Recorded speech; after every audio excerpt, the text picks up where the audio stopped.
সাহাবীরা রে, দুনিয়া থেকে যদি জান্নাতি পাহাড় দেখতে চাও, আমার উহুদের দিকে তাকাও। জান্নাতি পাহাড় আলা বাবি মিন আবাবিল জান্নাহ, এটা দরজার সামনে তাকে রেখে দেওয়া হবে। জান্নাতের ঢোকার সময় দরজার পাশেই উহুদের জায়গা হয়ে যাবে। কারণ শুধুমাত্র আল্লাহর নবীকে ভালোবাসার জন্যে একটা পাহাড় জান্নাতে চলে গেল। যদি মদিনাতে আপনি যান, জাহান্নামের একটা পাহাড়ের ঠিকানা মদিনাতে দিয়ে যায় আজ জাবালে আইর, আর একটা নাম জাবালে নার, একটা নাম জাবালে আইর। মদিনা মুনাওয়ারা থেকে যদি আপনি ইহরাম বাঁধেন, তাহলে মক্কায় আসার সময়, মদিনার বের হওয়ার সময় মসজিদে জুল হুলাইফা থেকে আপনাকে ইহরাম বাঁধতে হবে। মসজিদে জুল হুলাইফার বাম পাশে আপনি দেখবেন একটা মস্ত বড় পাহাড়। এই পাহাড়ের নাম জাবালে আইর, জাবালে নার। আল্লাহর নবী বলতেন, উহুদ আমারে ভালোবাসে আর জাবালে আইর আমার সাথে দুশমনি করে। আলা বাবিন মিন আবওয়াবিন নার, এই জাবালে আইরটাকে আমার আল্লাহ রাব্বুল আলামিন জাহান্নামের দরজার পাশে আল্লাহ রেখে দিবে। জাহান্নামের দরজার পাশে আল্লাহ জাবালে আইরকে রাখবে, কারণ সে আমার সঙ্গে দুশমনি করে। একটা কথা মনে রাখবেন, আল্লাহ নবী হিজরত করার সময় নবীজি এসে হেঁটে হেঁটে আরব সাগর, লোহিত সাগরের পাড় দিয়ে নবীজি হেঁটে হেঁটে হেঁটে হেঁটে আসতেছিলেন। আহা, সেই দিন কত কষ্টের দিন ছিল। একটা মাত্র উটের পিঠে চড়ে হযরত আবু বকর সিদ্দিক রাদিয়াল্লাহু তাআলা আনহু উটের রশি ধরে সুদূর মদিনা থেকে টেনে টেনে টেনে টেনে, মক্কা থেকে টেনে টেনে মদিনা পর্যন্ত আবু বকর আমার নবীর উট ধরে ধরে টেনে টেনে আসছে। একসাথে ধরে বলা যাবে আল্লাহু আকবার। যদি কোন মদিনা সৌদি আরবে যান, তাহলে আপনি গরমের ভিতরে 1 ঘন্টা হেঁটে দেখবেন কেমন মজা। বেশি না, মাত্র 1 ঘন্টা হাঁটবেন। 1 ঘন্টার ভিতরে যে কত বোতল পানি আপনার লাগবে শুধু হেঁটেই দেখবেন। শুধু হেঁটে দেখবেন যে কত বোতল পানির দরকার। এই মদিনাতে ঢোকার সময় একটা পাহাড়ের নাম জাবাল আইর। জাবাল আইর সব পাহাড় নবীকে সালাম দিল, কিন্তু জাবাল আইর রাসূলকে সালাম দেয় নাই। নবীজির সাথে দুশমনি রাখতো। মদিনাতে 2টা পাহাড়, একটা পাহাড় জান্নাতি আর একটা পাহাড় জাহান্নামী। শুধু রাসূল ভালোবাসার জন্য এক পাহাড়ের ভাগ্য খুলে যে জান্নাতে হলো, আর নবীর সাথে বেয়াদবির জন্য আর একটা পাহাড় জাহান্নামে চলে গেল। এই জন্য আমরা সুন্নিরা নবী নবী করি, রাসূলের পক্ষে কথা বলি, নবীর গান গাই, নবীর গুণ গাই, নবীর গান গাই, নবীর শান গাই। কথা বলেন ঠিক কিনা? Kazi Nazrul Islam under matric, under আল্লামা ডক্টর ইকবাল, দাড়িও নাই মোছ নাই। হ্যাঁ, আল্লামা ডক্টর ইকবাল দাড়ি নাই, বিরাট বড় বড় মোছ, কিন্তু নামের আগে আল্লামা। একটা দাড়িও সে রাখে নাই সারা জীবন, দাড়ি শেষে শেষে ফেলে দিল, কিন্তু নামের আগে আল্লামা। শুধু আমি বলি নাই, এই উপমহাদেশের হাজার হাজার আলেমরা তার নামের আগে আল্লামা লেখে। তিনি লিখে দিলেন, জবে শিকওয়াতে মগজ পোরাও, রুহে ঈমা জানে দিন, আস্তে হুব্বে রহমাতুল লিল আলামিন। কুরআনের মগজ বলো, ঈমানের রূহ বলো, ধর্মের প্রাণ বলো, সবকিছুর মূল নবীর ভালোবাসা। রাসূলের ভালোবাসা যেখানে নাই, সেখানে কোরআন নাই, দিন নাই, ঈমান নাই। আর যার ঈমান নাই, তার আখিরাত বড় ভয়াবহ। কথা বলেন ঠিক কিনা? হাজিরিন, খুব মনোযোগ দিবেন। বাংলার কবি কাজী নজরুল কত চমৎকার করে লিখে দিলেন, ত্রিভুবনের প্রিয় মুহাম্মদ এলো রে দুনিয়ায়, রে সাগর আকাশ বাতাস দেখবি দুনিয়া, আয়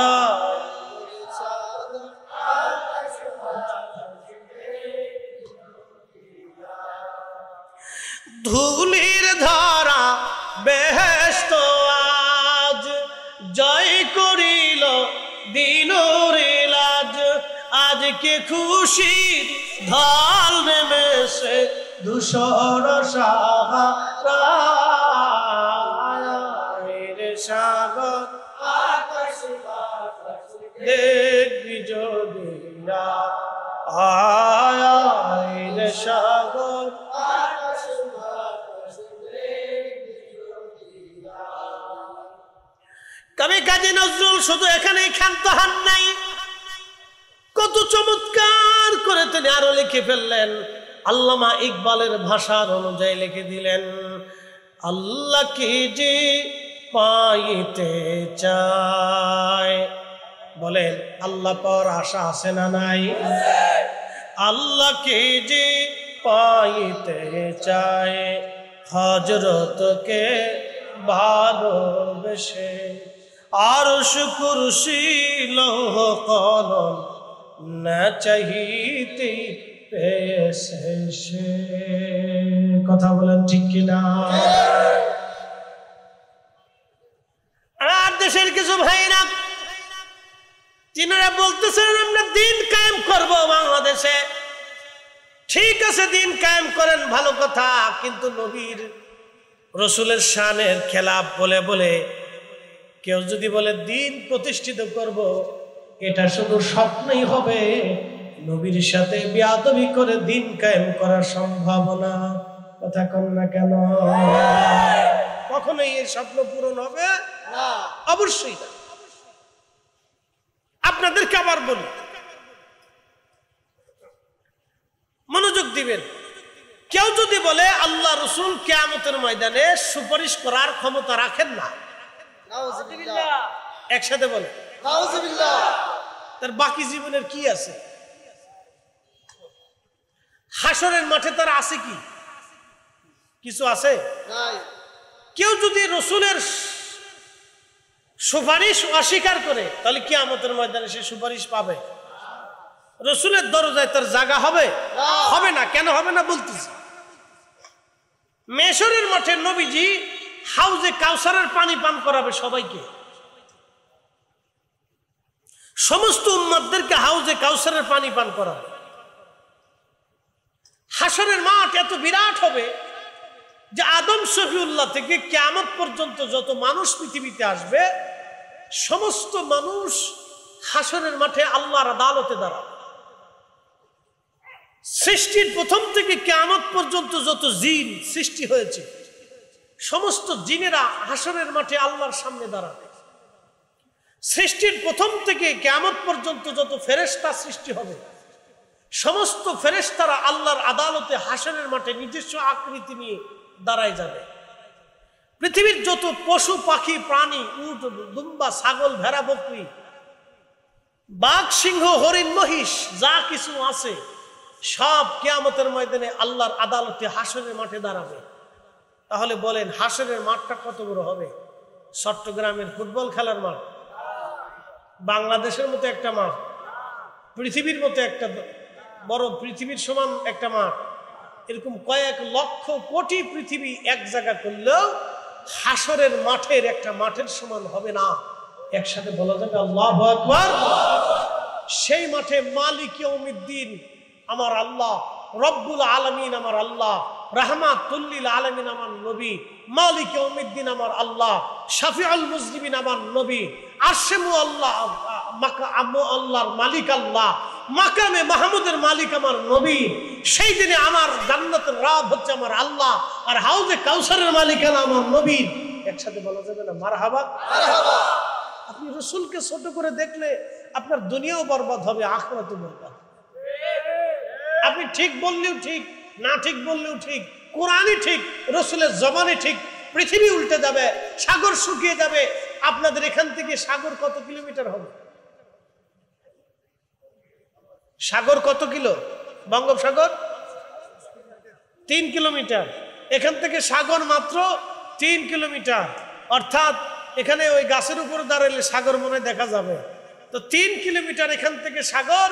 এই যে পৃথিবীর আপনারা একবার স্থলভাগের শেষ প্রান্তে আছে, পৃথিবীর স্থলভাগের একেবারে শেষ প্রান্তে আপনারা, এরপরে সাগর আর সাগর আর সাগর, পানি আর পানি আর পানি, সাগর শুকিয়ে যাবে, আল্লাহর কালাম কখনো পরিবর্তন হবে না।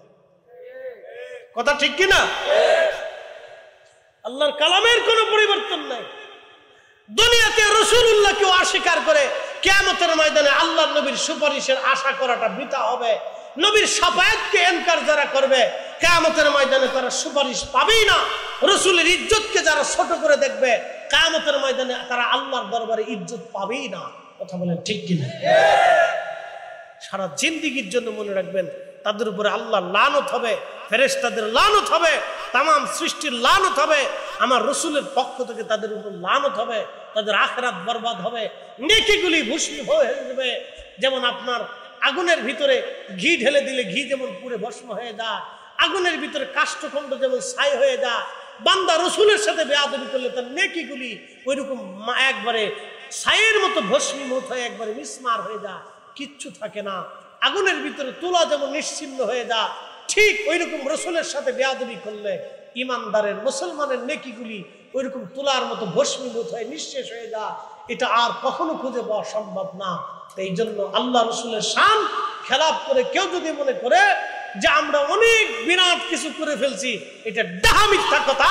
তার জিন্দেগি বরবাদ, তার মুরিদের জিন্দেগি বরবাদ, তার অনুসারীদের জিন্দেগি বরবাদ। কথা বলেন ঠিক কিনা? কোনো সন্দেহ নাই। আর বলতেছি ভালো করে বুঝে, হাউজে কাউসারের পানি আমার রাসূলের বরাদ্দে। আল্লাহর নবী বললেন, সাহাবীরা, কঠিন হাসরের দিনে হাউজে কাউসারের পানিগুলি আমি আমার উম্মতদেরকে ডেকে ডেকে খাওয়াবো। সেই দিনে এক পেয়ালা পানি কেউ যদি পান করে, কিয়ামত পর্যন্ত তার পানির কথা আর মনে থাকবে না। একসাথে বলা যাবে কি মারহাবা? কিয়ামত পর্যন্ত, দুঃখিত, জান্নাতে যাওয়ার আগ পর্যন্ত তার পানির কথা মনে থাকবে না।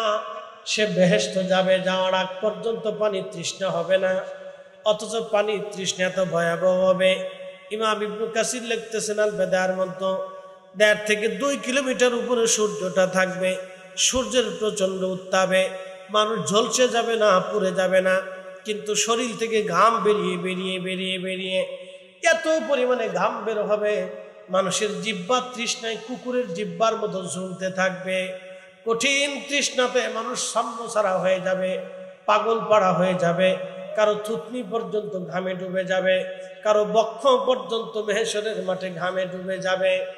আল্লাহর নবী বললেন, সেই দিন শুধু আমি হাউজে কাউসারের পানি ছাড়া আর কোনো পানি হবে না। দুধের চাইতে সাদা হবে, মধুর চাইতে মিষ্টি হবে, বরফের চাইতেও ঠান্ডা হবে।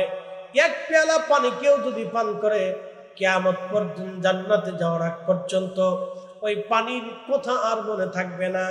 কিন্তু আমি মাঝে মধ্যে চিন্তা করলাম, আল্লাহর নবী বরফের চাইতেও ঠান্ডার কথা কেন বললেন?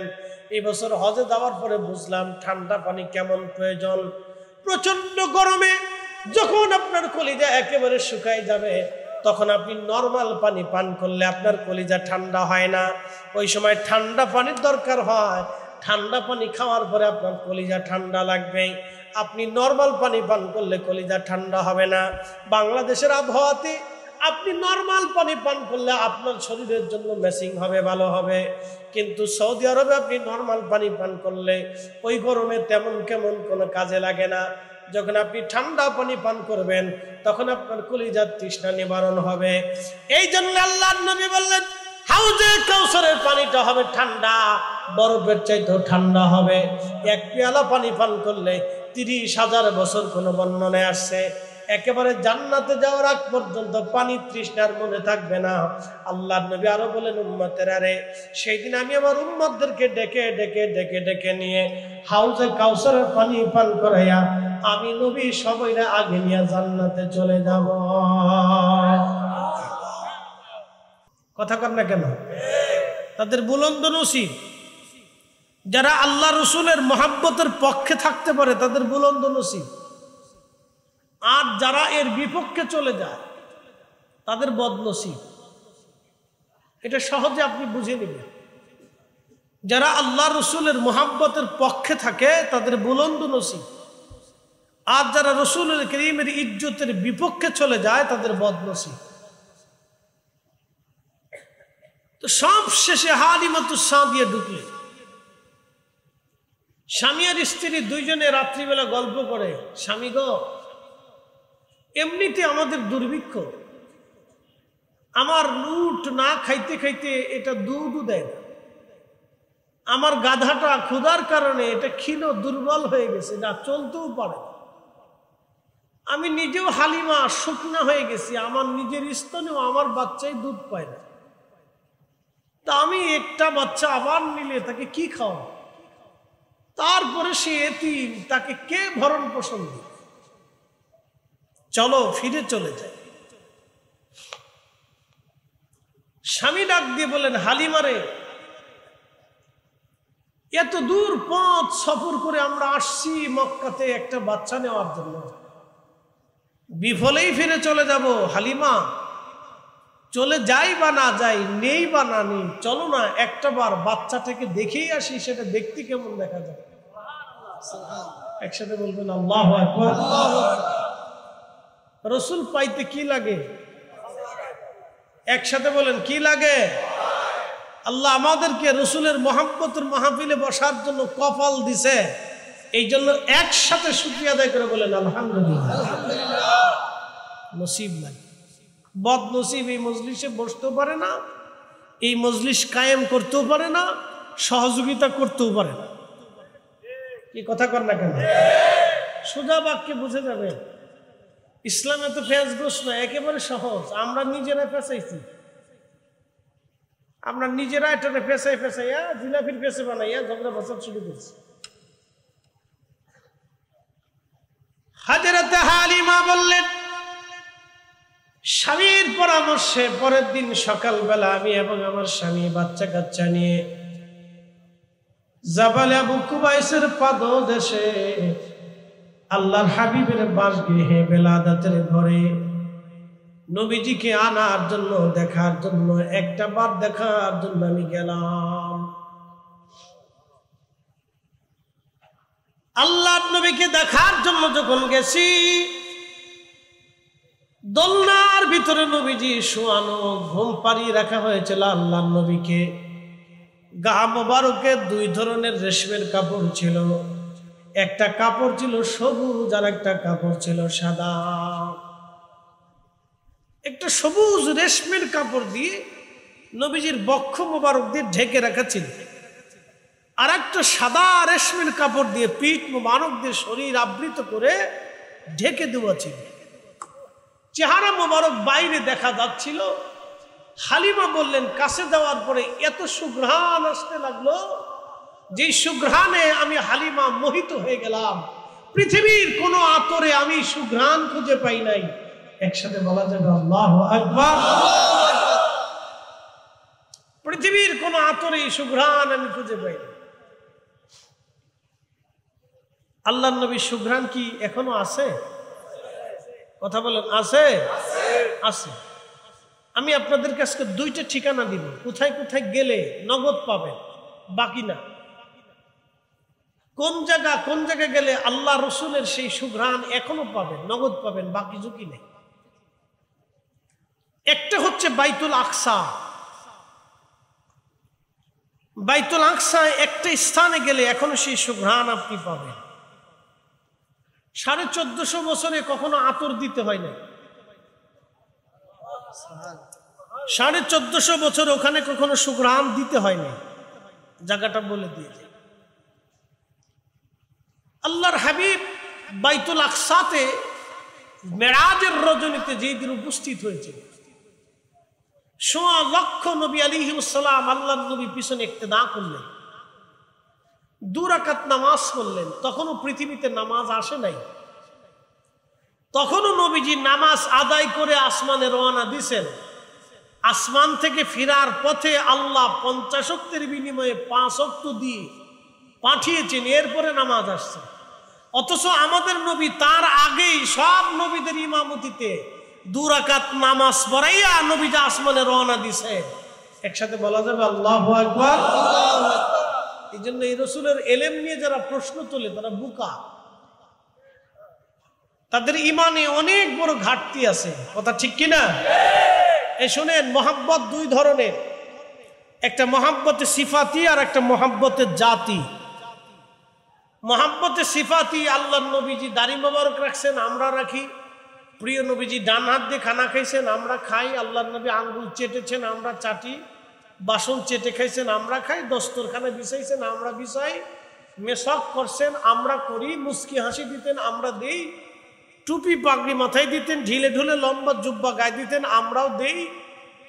আল্লাহ নবীর এরকম কিছু কিছু জীবনের সুন্নত আছে যেগুলি হচ্ছে সিফাতি মহাব্বত।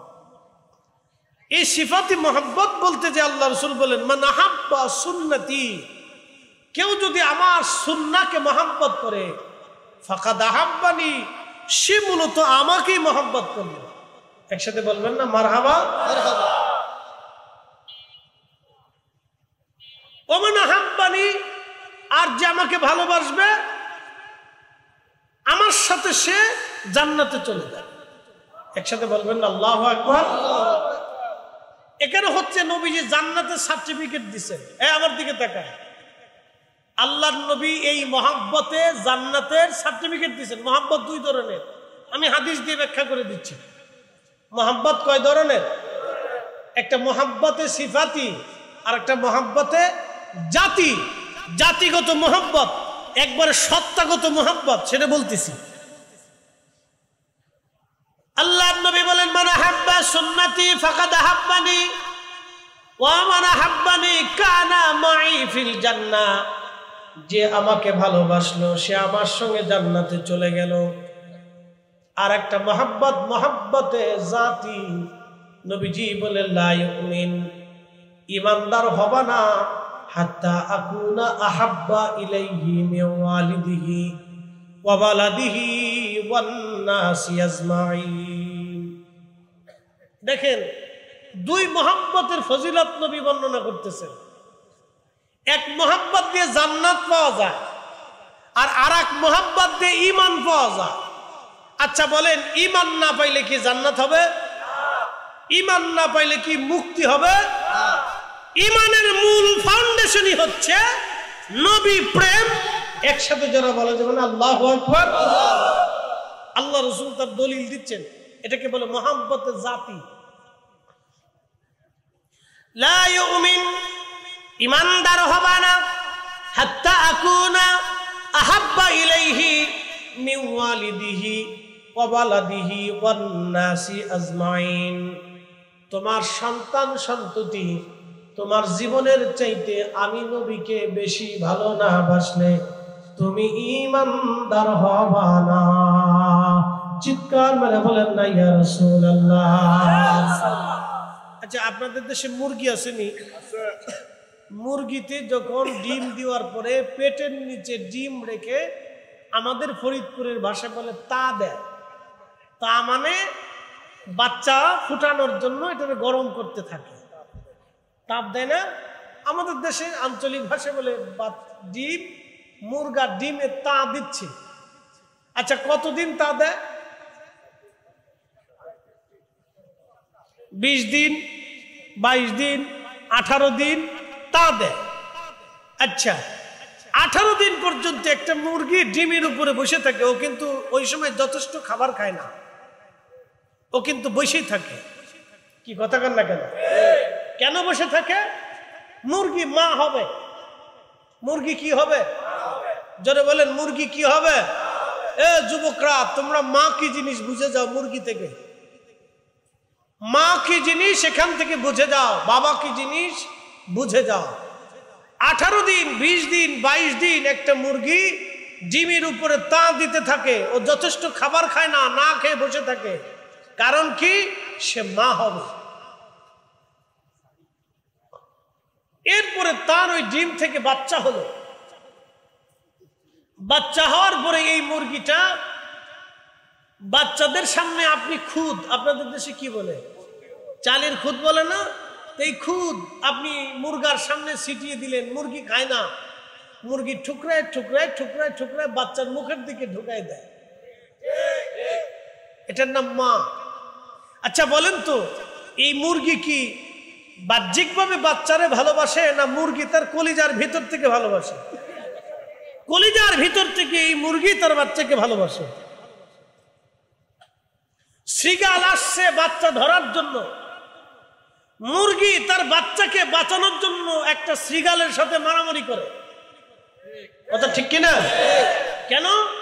সেই মুরগি তার বাচ্চাকে কলিজার ভিতর থেকে ভালোবাসে, তার নিজের জীবনকে উপেক্ষা করে বাচ্চাকে বাঁচানোর জন্য সে লড়াই করতেছে। একসাথে বলবেন আল্লাহু আকবার। আচ্ছা, এই মুরগির অন্তরে দয়াটা কে দিছে? একসাথে বলবেন কে দিছে?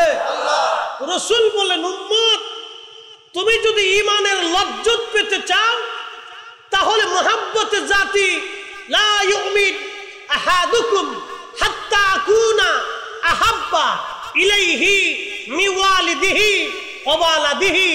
মা বাবা, সন্তান সন্ততি, মা যেমন সন্তানকে কলিজার ভিতর থেকে ভালোবাসে, তুমি যেমন তোমার আওলাদকে কলিজার ভিতর থেকে ভালোবাসো। তোমার মাকে গালি দিলে তোমার কলিজার ভিতরে যেমন ব্যথা লাগে, তোমার বাবার গায়ে কেউ হাত দিলে তোমার কলিজার ভিতরে যেমন ব্যথা লাগে, তার চেয়ে বেশি পরিমাণে, অধিক পরিমাণে তুমি যদি আমাকে ভালো না বাসতে পারো তাহলে ঈমানের স্বাদ তুমি পাবা না, ঈমানদার তুমি হবা না। এই জন্য আমরা সুন্নিরা নবী নবী নবী নবী করি, যত বেশি বলবো তত ঈমানের লজ্জত বেশি পাবেন। কথা বলেন ঠিক না বেঠিক? এখন আমার ভাইরা আমাদেরকে বেদাতি বেদাতি বলে, তো বলতে থাক, উনি বেদাতের জিকির করুক, আমরা নবী নবী জিকির করি। কি কথা ঠিক কিনা? উনি বেদাতের জিকির করুক, আমরা নবী নবী জিকির করতে থাকি, বাস শেষ। ক্লিয়ার কথা। আপনাদেরকে ছোট্ট পরিসংখ্যান থেকে নবী কিভাবে ভালোবাসতে হবে এটা বুঝাইলাম, তাহলে বুঝে যাবেন মহাব্বত কয় প্রকার।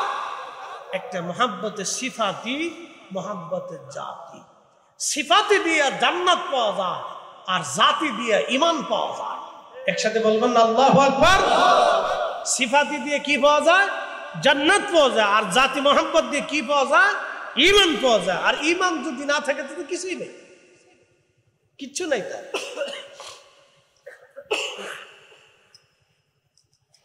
প্রিয় বাসখালীর মুসলমান,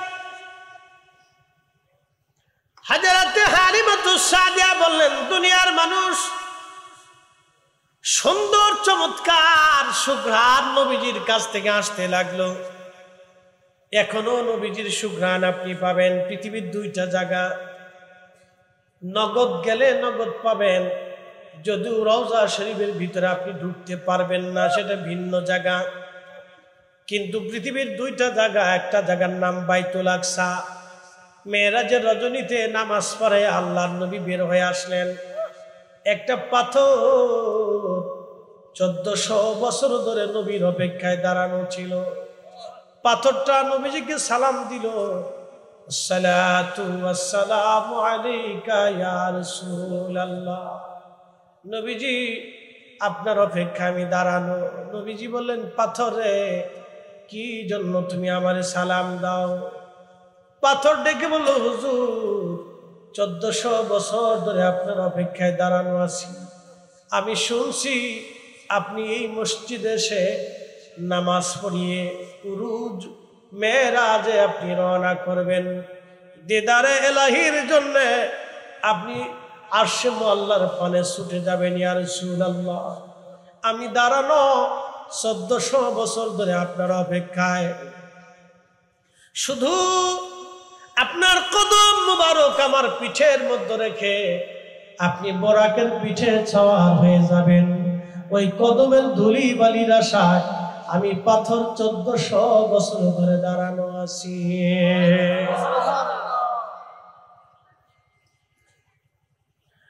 আল্লাহ নবী ডাক দিয়ে বললেন, পাথর আবেদন তোমার মঞ্জুর। ঠিক প্রিয় নবীজি কদম রাখতে যায়, আল্লাহ ডাক দিলেন, পাথর নরম হয়ে যাও, আমার হাবিব তোমার পিঠে চড়বে।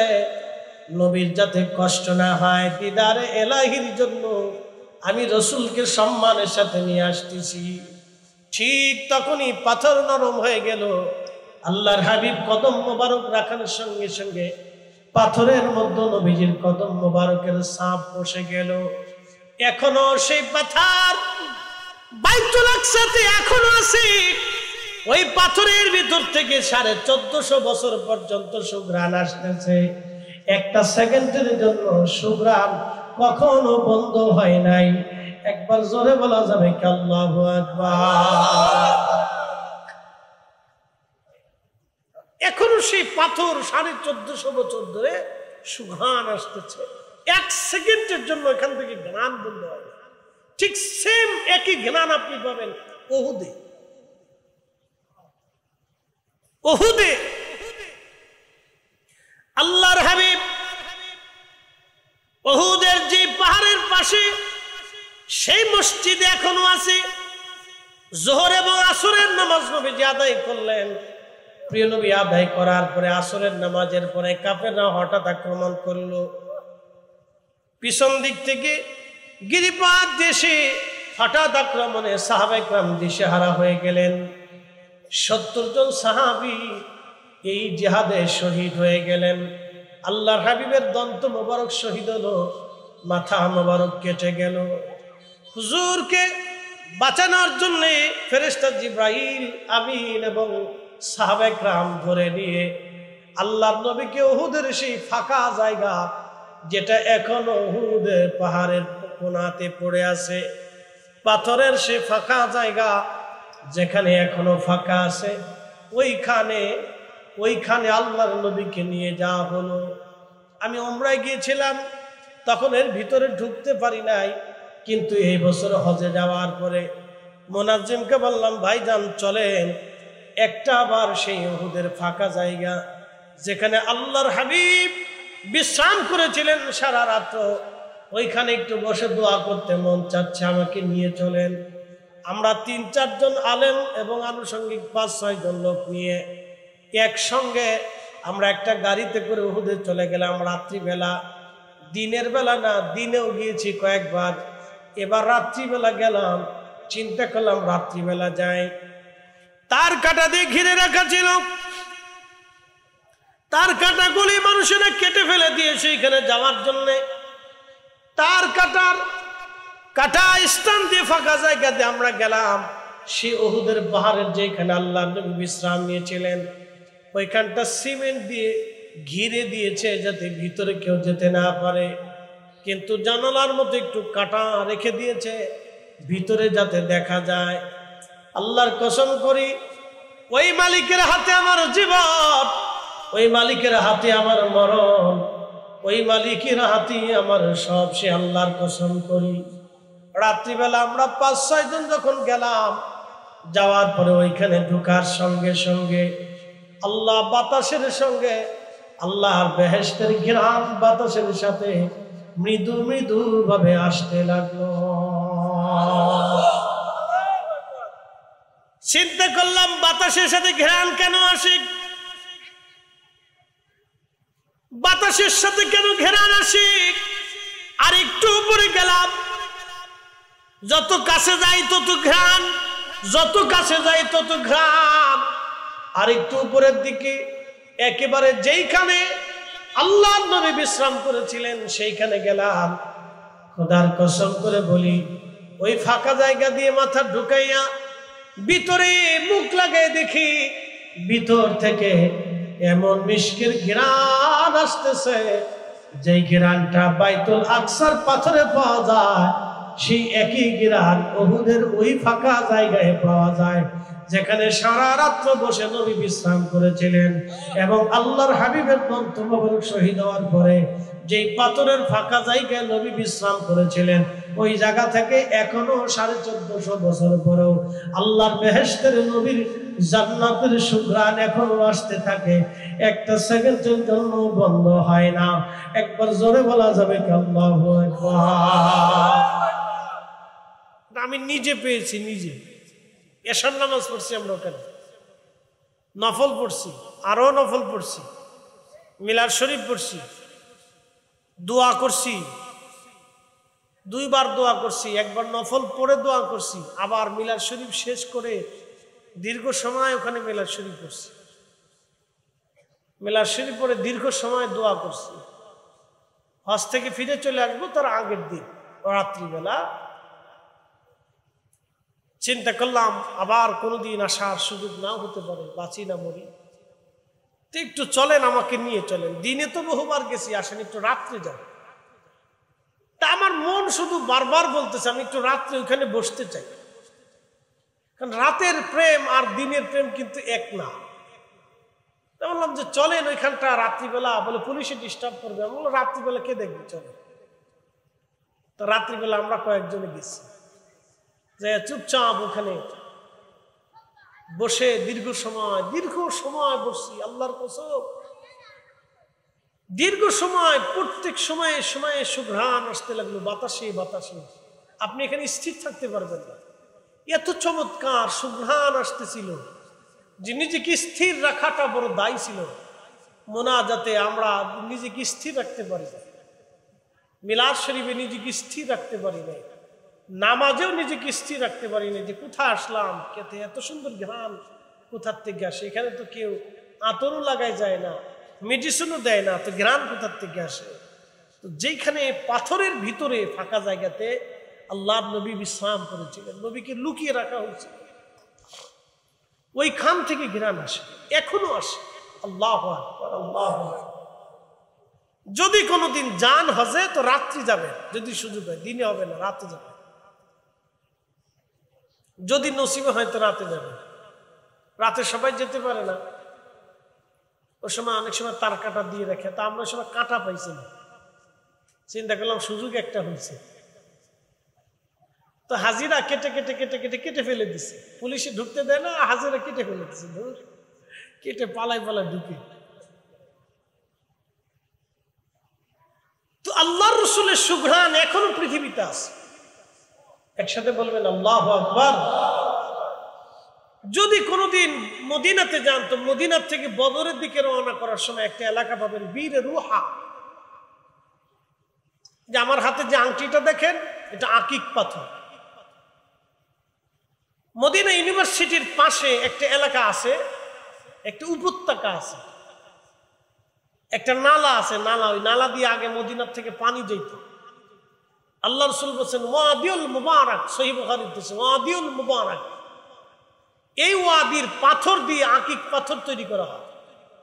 আর একটা নাম আছে ওয়াদি আকিক, এটা দিয়ে পাথর দিয়ে আকিক পাথর তৈরি করা হয়। এই পাথর আল্লাহর নবী হাতে ব্যবহার করতেন। আল্লাহর হাবিব ওই আকিক পাথর ব্যবহার করতেন। ওয়াদি আকিক, ওয়াদি মুবারাকের পাথর থেকে এই আকিক পাথর বানানো হয়। আল্লাহ রাসূল ওই আকিক পাথর ব্যবহার করতেন। ওইখানে সাহাবে কেরাম বাড়ি করতেন, অনেক সাহাবীদের বাড়ি ছিল ওই উপত্যকার পাশে। আল্লাহ রাসূল বলতেন ওয়াদিল মুবারাক, এটা মুবারকময় উপত্যকা। একসাথে বলা যাবে না আল্লাহু আকবার। রাসূল বলেছেন, এই নবীর কথার উপরে ইয়াকিন রেখে সাহাবে কেরাম ওখানে বাড়ি করতেন। সাহাবে কেরামের বিশ্বাস আপনি কল্পনা অতীত হয়ে যাবে। আপনি বুঝবেন, ভাববেন যে তাহলে কি তারাও বেদাতি ছিল? তারা আল্লাহ রাসূলকে এতটা প্রাধান্য দিতে, এত প্রাধান্য রাসূলকে দিতে। প্রিয় উপস্থিতি, যদি কোনদিন মদিনা থেকে বদরের দিকে যান, একটা এলাকা পাবেন বীরে শেফা, একটা কুয়া আপনি পাবেন বীরে শেফা। এখানে 70 জন নবী এই কুয়ার পানি পান করেছেন এবং এখানে 70 জন নবী নামাজ পড়েছেন। ওখানে একটা মসজিদ আছে। 70 জন নবী ওই মসজিদে নামাজ পড়েছেন। 70 জন নবীর 100 বছর যদি আপনি হিসাব ধরেন, তাহলে 70 জন নবীর হিসাব আসবে 7000 বছর। একসাথে বলবেন আল্লাহু আকবার। 70 জন নবী যদি আপনি 100 বছর ধরে হিসাব করেন তো 7000 বছর আসবে। একটা কুয়া 7000 বছরে কখনো শুকায় নাই।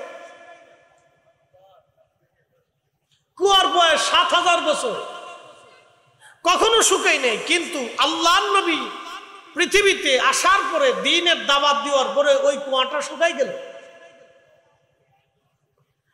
নবীজি উহুদ বদরের যুদ্ধ থেকে ফিরে আসার সময়, আল্লাহর নবী বদর থেকে ফিরে আসবেন, ফিরে আসার সময় বীরে শেফাতে নবীজি তাবু গাড়লেন, সাহাবীরা তাবু গাড়লেন।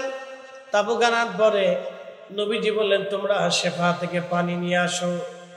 সাহাবীরা বলল, হুজুর কুয়ার মধ্যে কোনো পানি নাই, একেবারে পানি কুয়ার নিচ পর্যন্ত শুকায় গেছে।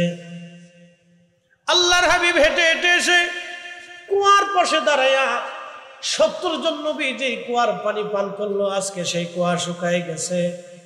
আল্লাহর হাবিব কুয়ার পাশে দাঁড়াইয়া নিজের পবিত্র থুতু মোবারক কুয়ার মধ্যে ছেড়ে দিলেন। থুতু মোবারক ছেড়ে দিয়েছেন, দিতে দেরি হয়েছে। কুয়ার নিচ থেকে পানির জোয়ার এসে এসে একেবারে কুয়া পরিপূর্ণ হয়ে পানিতে ভরে গেছে। একবার আওয়াজ তুলে বলা যাবে আল্লাহু আকবার। বীরে শেফা, সারা পৃথিবীর পানি আর বীরে শেফার পানি এক পাবেন না। এটা টেস্ট আলাদা, দেখতে আলাদা, ঘ্রাণ আলাদা। জমজমের পানি, বীরে শেফার পানি এক পানি না, একরকম না। সৌদি আরবে অনেক কোম্পানির পানি খাবেন, কিন্তু বীরে শেফার পানি এক পানি না। সৌদি আরবের আরো কুয়া আছে, অন্য কুয়ার থেকে পানি খাবেন, কিন্তু বীরে শেফার পানি এক পানি না, একরকম হবে না। এটা স্বাদ আলাদা, টেস্ট আলাদা। আল্লাহর নবী থুতু মোবারক ফেলেছিলেন, পানি উঠে গেল। 1450 বছরে কোটি কোটি হাজিরা, দর্শনার্থীরা ওই কুয়ার পানি পান করলো, আজও পর্যন্ত পানি শেষ হয় নাই। একসাথে বলা যাবে সুবহানাল্লাহ। কি বুঝলে? আপনাকে বুঝে যেতে হবে, বুঝার অনেক কিছু আছে। বুঝলে বুঝবেন, না বুঝলে জোর করে বোঝানো যায় না। পানি এখনো আসতেছে, পৃথিবীর সব পানি আর ওই পানি এক পানি না। আমি এক বোতল নিয়ে আসছি হজ থেকে আসার সময়, শুধু বীরে শেফার পানি নিয়ে আসছি, এক পানি হবে। আল্লাহর নবী থুতু মোবারকের উঠা পানি এখনো চলতেছে। প্রিয় উপস্থিতি, আল্লাহর হাবিবের মুজিজা এখনো পৃথিবীতে আছে। কি কথা ঠিক কিনা? এখনো পৃথিবীতে আছে মুজিজা, এখনো চলমান আছে। কিয়ামত পর্যন্ত রাসূলের মুজিজা চলবে। সব নবীর মুজিজা শেষ, আমার নবীর মুজিজা কিয়ামত পর্যন্ত চলবে, একটা দিনের জন্য বন্ধ হয় নাই। একসাথে বলা যাবে সুবহানাল্লাহ। সালাতুন ইয়া রাসূলুল্লাহ, সালাম। আমরা যদি একটু আগায় আগায় বসি তাহলে আশা করি পিছনে ভাইদের একটু কষ্ট কম হবে। সামনের ফাঁকা জায়গা, একবার চেপে বসার দরকার নেই, বেশি কষ্ট হবে। রিল্যাক্সেই বসেন, কিন্তু ফাঁকাটা থাকলে একটু ধাক্কা দিয়ে পুরা করে দেন। জিকিরের হালতে লা ইলাহা ইল্লাল্লাহ, জোরে লা ইলাহা ইল্লাল্লাহ, হক লা ইলাহা ইল্লাল্লাহ, হাসবি রাব্বি জাল্লাল্লাহ, মা ফি কলবি গায়।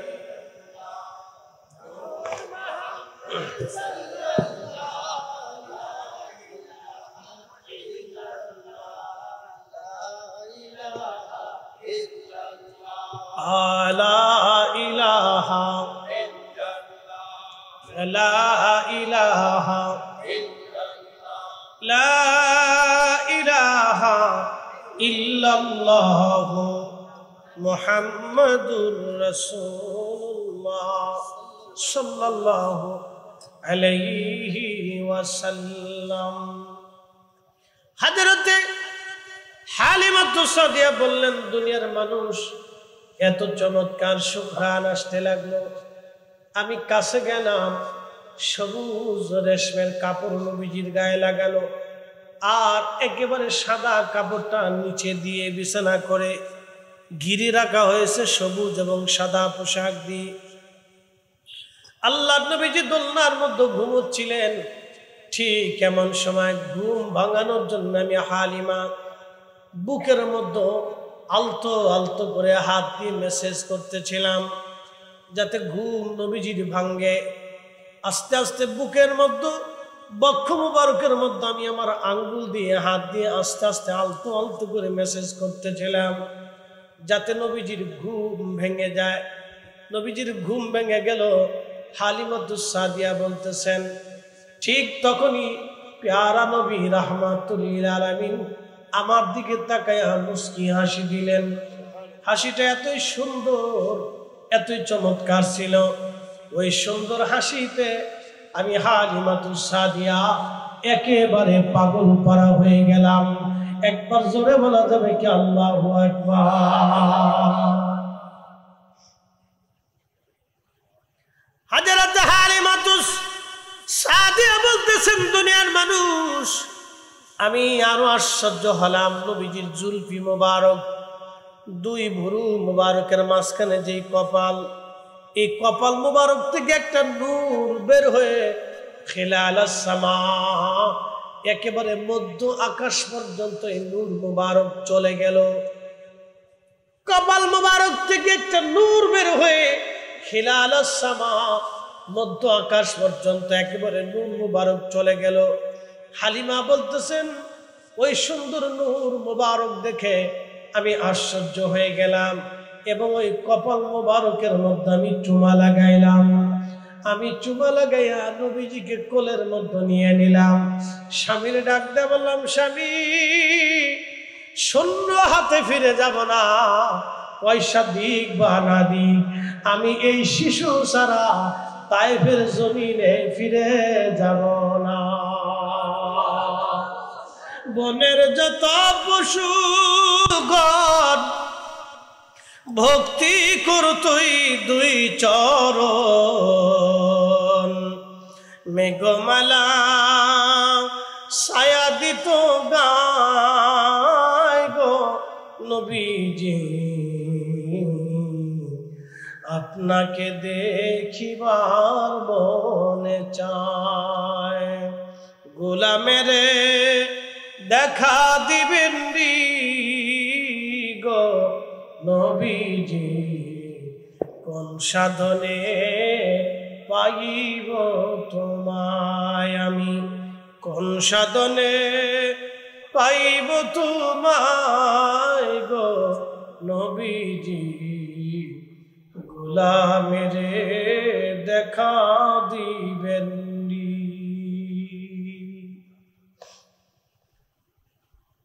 হালিমাতুস সাদিয়া বলেন, প্রিয় নবীজিকে বুকের মধ্যে নিয়ে আমি যখন আমার দুগ্ধ, আমার স্তনের দুধ খাওয়াইতে লাগলাম, আমি ছিলাম দুর্বল, হীন ক্ষীণ। আল্লাহর হাবিব কোলে আসার সঙ্গে সঙ্গে আল্লাহর পক্ষ থেকে আল্লাহ আমার সবল বানায় দিলেন। একসাথে ধরে বলবেন কি মারহাবা, মারহাবা ইয়া রাসূল, মারহাবা লিল আলামিন, মারহাবা সালাতুন ইয়া রাসূলুল্লাহ আলাইকুম। খবর লও ইয়া রাসূলুল্লাহ, খবর লও মেরে মৌলা মেরে আকা, খবর লও সালাতুন ইয়া রাসূলুল্লাহ।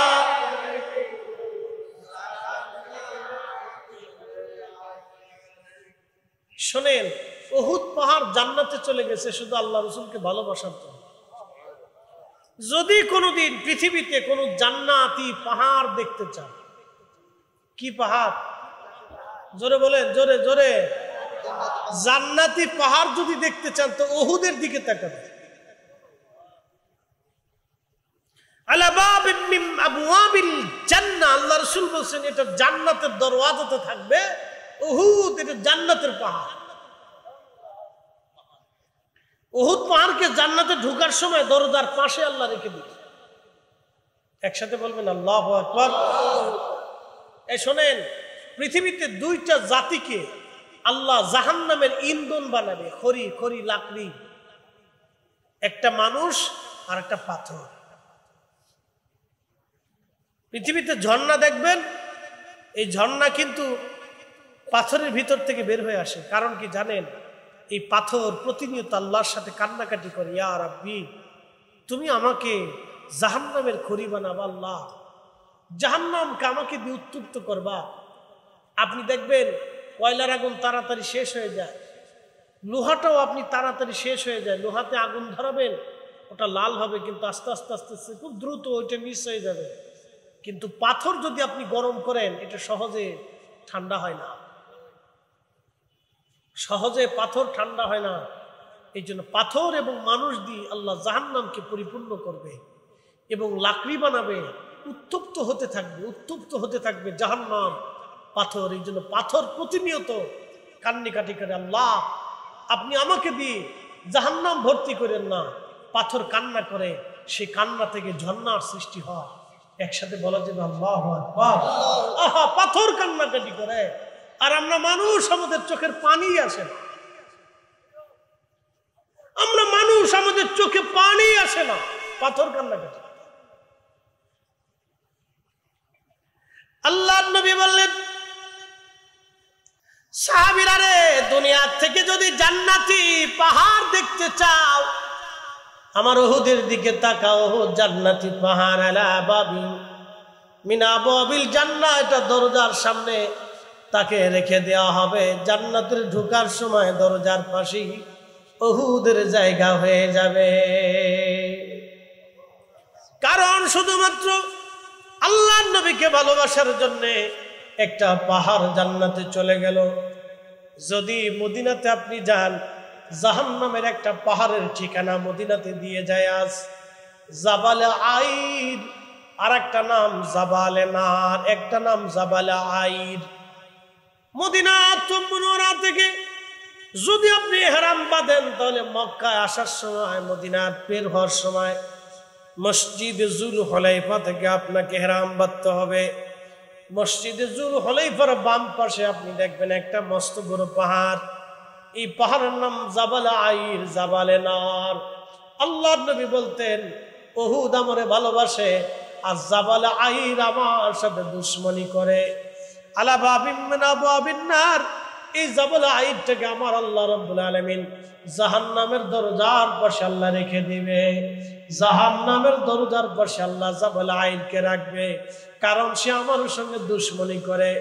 একটা কথা মনে রাখবেন, আল্লাহর নবী হিজরত করার সময় নবীজি এসে হেঁটে হেঁটে আরব সাগর, লোহিত সাগরের পাড় দিয়ে নবীজি হেঁটে হেঁটে হেঁটে হেঁটে আসতেছিলেন। আহা, সেই দিন কত কষ্টের দিন ছিল। একটা মাত্র উটের পিঠে চড়ে হযরত আবু বকর সিদ্দিক রাদিয়াল্লাহু তাআলা আনহু উটের রশি ধরে সুদূর মদিনা থেকে টেনে টেনে টেনে টেনে, মক্কা থেকে টেনে টেনে মদিনা পর্যন্ত আবু বকর আমার নবীর উট ধরে ধরে টেনে টেনে আসছে। একসাথে ধরে বলা যাবে আল্লাহু আকবার। যদি কোনো মদিনা সৌদি আরবে যান, তাহলে আপনি গরমের ভিতরে 1 ঘন্টা হেঁটে দেখবেন কেমন মজা। বেশি না, মাত্র 1 ঘন্টা হাঁটবেন, 1 ঘন্টার ভিতরে যে কত বোতল পানি আপনার লাগবে শুধু হেঁটেই দেখবেন। শুধু হেঁটে দেখবেন যে কত বোতল পানির দরকার। এই মদিনাতে ঢোকার সময় একটা পাহাড়ের নাম জাবাল আইর। জাবাল আইর সব পাহাড় নবীকে সালাম দিল, কিন্তু জাবাল আইর রাসূলকে সালাম দেয় নাই। নবীজির সাথে দুশমনি রাখতো। মদিনাতে 2টা পাহাড়, একটা পাহাড় জান্নাতি আর একটা পাহাড় জাহান্নামী। শুধু রাসূল ভালোবাসার জন্য এক পাহাড়ের ভাগ্য খুলে যে জান্নাতে হলো, আর নবীর সাথে বেয়াদবির জন্য আর একটা পাহাড় জাহান্নামে চলে গেল। এই জন্য আমরা সুন্নিরা নবী নবী করি, রাসূলের পক্ষে কথা বলি, নবীর গান গাই, নবীর গুণ গাই, নবীর গান গাই, নবীর শান গাই। কথা বলেন ঠিক কিনা? Kazi Nazrul Islam under matric, under. আল্লামা ডক্টর ইকবাল দাড়িও নাই, মোছ নাই। হ্যাঁ, আল্লামা ডক্টর ইকবাল দাড়ি নাই, বিরাট বড় বড় মোছ, কিন্তু নামের আগে আল্লামা। একটা দাড়িও সে রাখে নাই সারা জীবন, দাড়ি শেষে শেষে ফেলে দিল। কিন্তু নামের আগে আল্লামা। শুধু আমি বলি নাই, এই উপমহাদেশের হাজার হাজার আলেমরা তার নামের আগে আল্লামা লেখে। তিনি লিখে দিলেন জবে শিকওয়াতে মগজ পোরা, রুহে ইমা জানে দিন, আস্তে হব্বে রহমাতুল লিল আলামিন। কুরআনের মগজ বলো, ঈমানের রূহ বলো, ধর্মের প্রাণ বলো, সব কিছুর মূল নবীর ভালোবাসা, রাসূলের ভালোবাসা যেখানে নাই সেখানে কোরআন নাই, দ্বীন নাই, ঈমান নাই। আর যার ঈমান নাই তার আখিরাত বড় ভয়াবহ। কথা বলেন ঠিক কি না? হাজিরিন, খুব মনোযোগ দিবেন। বাংলার কবি কাজী নজরুল কত চমৎকার করে লিখে দিলেন, ত্রিভুবনের প্রিয় মুহাম্মদ এলো রে দুনিয়ায়, সাগর আকাশ বাতাস দেখবি দুনিয়া,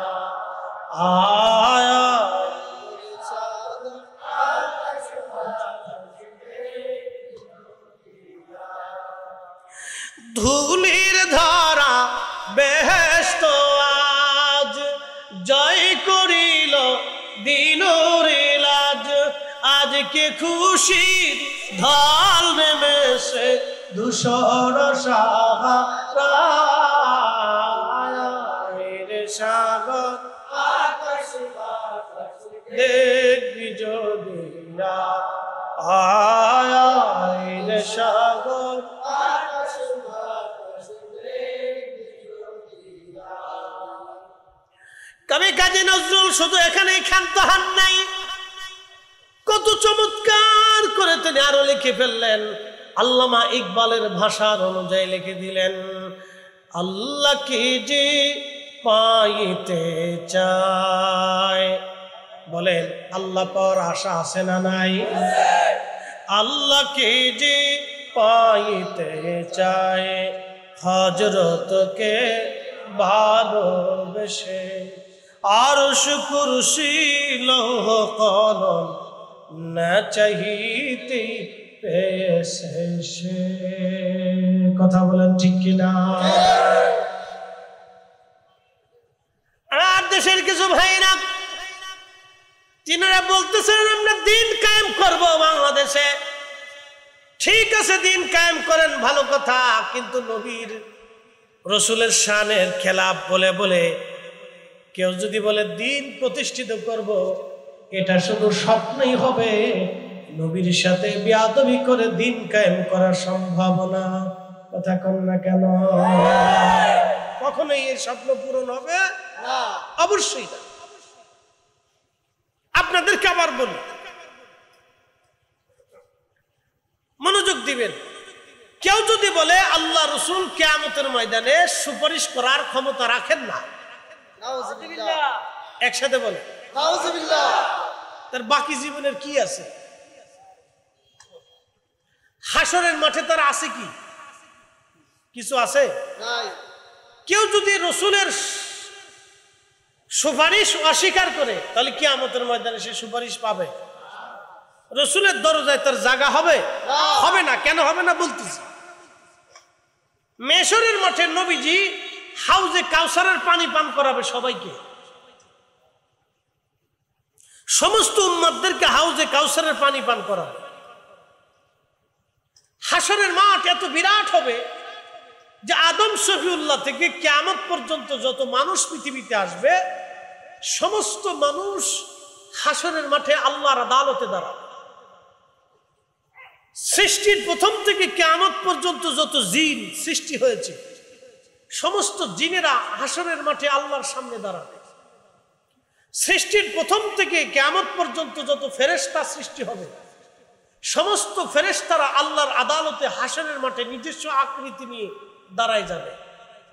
পৃথিবীর যত পশু পাখি প্রাণী, উট, দুম্বা, ছাগল, ভেড়া, বকরি, বাঘ, সিংহ, হরিণ, মহিষ যা কিছু আছে সব কিয়ামতের ময়দানে আল্লাহর আদালতে হাসরের মাঠে দাঁড়াবে। তাহলে বলেন হাসরের মাঠটা কত বড় হবে? চট্টগ্রামের ফুটবল খেলার মাঠ, বাংলাদেশের মতো একটা মাঠ, পৃথিবীর মতো একটা বড়, পৃথিবীর সমান একটা মাঠ, এরকম কয়েক লক্ষ কোটি পৃথিবী এক জায়গা করলেও হাসরের মাঠের একটা মাঠের সমান হবে না। একসাথে বলা যাবে আল্লাহু আকবার। সেই মাঠে মালিক ইয়াউমিদ্দিন আমার আল্লাহ, রব্বুল আলামিন আমার আল্লাহ, রাহমাতুল লিল আলামিন আমার নবী, মালিক ইয়াউমিদ্দিন আমার আল্লাহ, শাফিউল মুজনিবিন আমার নবী, আরশে মুআল্লাহ আল্লাহর মালিক আল্লাহ, মাকামে মাহমুদের মালিক আমার নবী।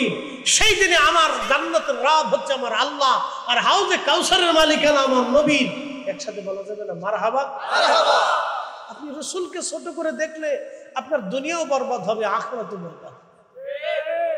আপনি ঠিক বললেও ঠিক, না ঠিক বললেও ঠিক, কোরআনই ঠিক, রাসূলের জবানই ঠিক, পৃথিবী উল্টে যাবে, সাগর শুকিয়ে যাবে। আপনাদের এখান থেকে সাগর কত কিলোমিটার হবে? সাগর কত কিলো? বঙ্গোপসাগর 3 কিলোমিটার। এখান থেকে সাগর মাত্র 3 কিলোমিটার। অর্থাৎ এখানে ওই গাছের উপর দাঁড়ালে সাগর মনে দেখা যাবে। তো 3 কিলোমিটার এখান থেকে সাগর।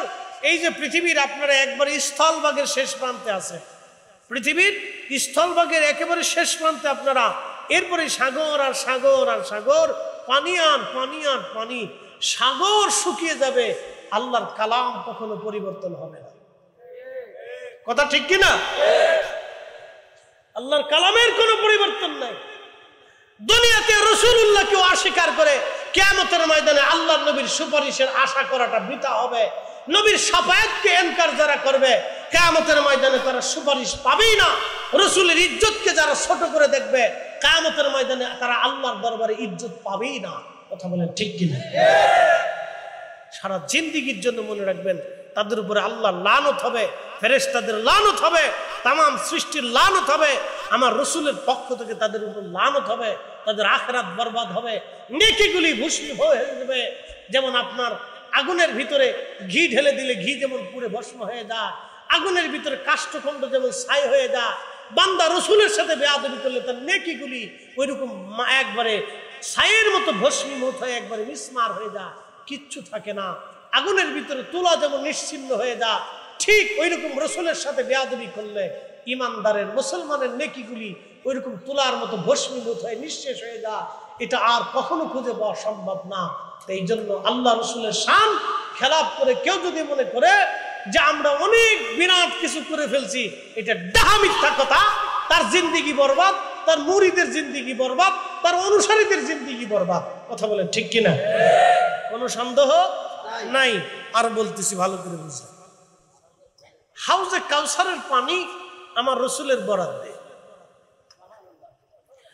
আল্লাহর নবী বললেন, সাহাবীরা, কঠিন হাসরের দিনে হাউজে কাউসারের পানিগুলি আমি আমার উম্মতদেরকে ডেকে ডেকে খাওয়াবো। সেই দিনে এক পেয়ালা পানি কেউ যদি পান করে কিয়ামত পর্যন্ত তার পানির কথা আর মনে থাকবে না। একসাথে বলা যাবে কি মারহাবা? কিয়ামত পর্যন্ত, দুঃখিত, জান্নাতে যাওয়ার আগ পর্যন্ত তার পানির কথা মনে থাকবে না। সে বেহেশতে যাবে, যাওয়ার আগ পর্যন্ত পানি তৃষ্ণা হবে না। অথচ পানি তৃষ্ণা তো ভয়াবহ হবে। ইমাম ইবনে কাসির লিখতেছেন আল বেদায়ের মধ্যে 1.5 থেকে 2 কিলোমিটার উপরে সূর্যটা থাকবে। সূর্যের প্রচন্ড উত্তাপে মানুষ ঝলসে যাবে না, পুড়ে যাবে না, কিন্তু শরীর থেকে ঘাম বেরিয়ে বেরিয়ে বেরিয়ে বেরিয়ে এত পরিমাণে ঘাম বের হবে, মানুষের জিহ্বা তৃষ্ণায় কুকুরের জিহ্বার মতো ঝুলতে থাকবে। কঠিন তৃষ্ণাতে মানুষ সাম্যসারা হয়ে যাবে, পাগল পাড়া হয়ে যাবে। কারো থুতনি পর্যন্ত ঘামে ডুবে যাবে, কারো বক্ষ পর্যন্ত মেহেশরের মাঠে ঘামে ডুবে যাবে। আল্লাহর নবী বললেন, সেই দিন শুধু আমি হাউজে কাউসারের পানি ছাড়া আর কোনো পানি হবে না। দুধের চাইতে সাদা হবে, মধুর চাইতে মিষ্টি হবে, বরফের চাইতেও ঠান্ডা হবে। এক পেয়ালা পানি কেউ যদি পান করে কিয়ামত পর্যন্ত, জান্নাতে যাওয়ার আগ পর্যন্ত ওই পানির কথা আর মনে থাকবে না।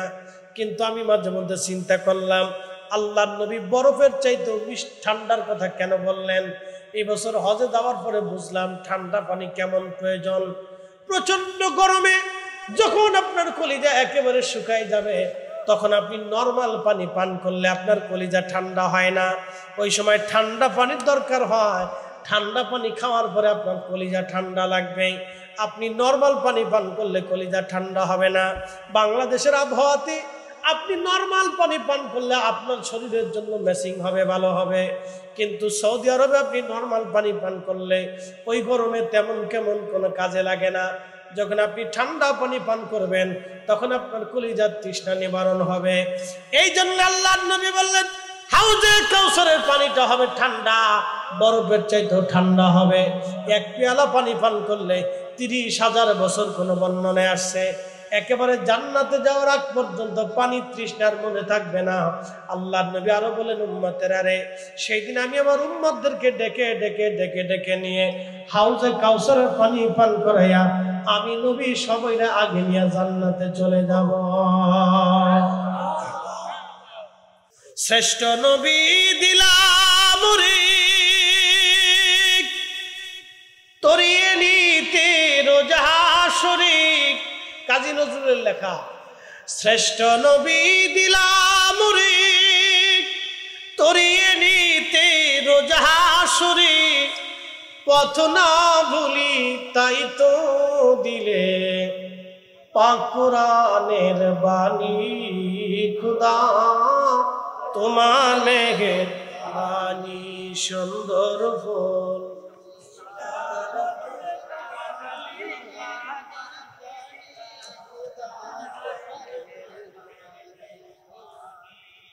তুমি কতই দিলে রতন ভাই বারাদার পুত্র সজত, খুদা পেলে অন্য যুগাও মানি চাই না মানি, খুদা তোমার মেহের বাণী সুন্দর ফুল।